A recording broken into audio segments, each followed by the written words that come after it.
Hey, Saturday night. I don't remember if I filmed anything at Cars and Coffee. I don't think so. It was one of those days. It's a really busy morning.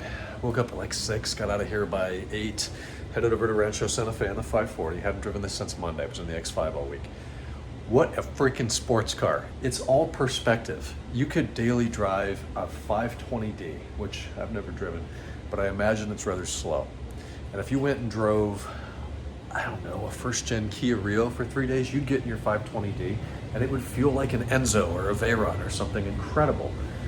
So it's kind of nice. You drive the X5, and I like the X5. It's nice to drive. You sit up high. It's very E39-esque, but the M54 in that car is vastly underpowered, as we've discussed. The automatic transmission is more of a problem.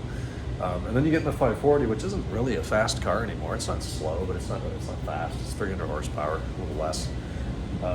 And it's a freaking spaceship. The thing's low to the ground. It's got the manual V8 torque. You can get on the highway in 4th gear. The X5, you almost have to hit kick down to not tie up traffic behind you. And depending on traffic, you might have to kick it down to get on the highway in a reasonable amount of time. Just a rocket ship. So that was fun today. But I got there, ran into a client and his father. Had a great conversation for like 30 minutes. I walked another 10 feet and I ran into somebody else. The Porsche guy with the beautiful Le Mans Blue Mayo 3 late M5. Talked to him for a little bit, and I made another 10 feet, talked to somebody else. I didn't get to see any cars today, but you go for the people, not the cars. So great event. From there, headed over to the shop. The Anthracite 2000 is gone, on its way back to the Midwest, back to Indiana. Owner seems absolutely thrilled with it, cosmetically and mechanically. He's just really happy to have an E39 M5 back in his life. From there, back to the house, 2 minutes at the house to use the bathroom, get some water, pick up Larissa, head down to the suit place. So I've got this wedding coming up in a couple of weeks now. It's like 2 weeks now, it's really close. So I had to buy a suit. I own 2 suits. One of them I've never worn, the other one I've worn 2 or 3 times.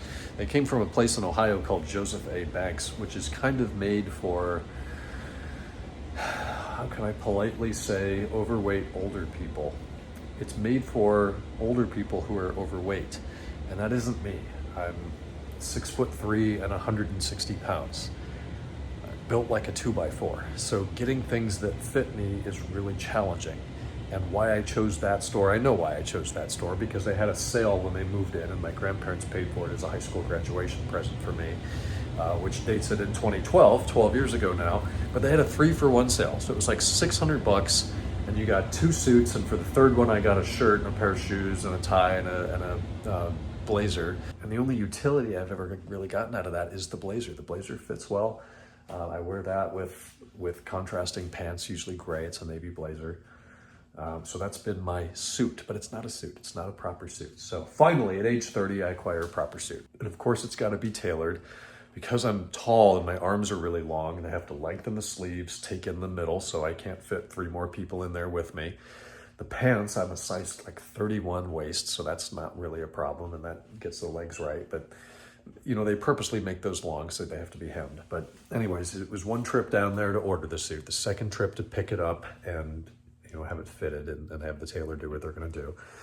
I tried it on as I picked it up this morning, and I thought it was okay, but I was an idiot. I didn't bring the dress shirt I intend on wearing with the shirt. It's a French cuff or a double cuff, depending on what you call it, dress shirt. That means you wear cufflinks with it instead of a button in the sleeve. I prefer cufflinks if I'm gonna be dressy. So I came home and tried it on, and the sleeves are just sticking out way too long past the jacket sleeves. The shirt sleeves are past the jacket sleeves. So I took it back. They're gonna add another centimeter to the jacket sleeves. They're gonna make a correction in the seat of the pants. I'm so freaking skinny, they've got to take more material out of it. And the suit's actually a 30 waist, which I thought, no, that's gonna be too tight, and it's not. So somehow I fit in that, but that was pre-dinner, and we had a nice dinner tonight. But back a 2nd time tonight to drop that off, have more alterations made. Bit of additional cost there. Picked up a pocket square, had to order a new belt online. It's like been so long since I've had to be dressy in any capacity, but I do like it. I like to dress up, and part of me has always wanted a high-rise New York City corner office, you know, put on a power suit every day and drive your BMW into the city. That would be cool, but that's not what I do. Back from UTC again. We went to La Dolce Vita in La Jolla tonight, had a great dinner. We just got back. It's coming up on 10 o'clock, so we're gonna get to bed.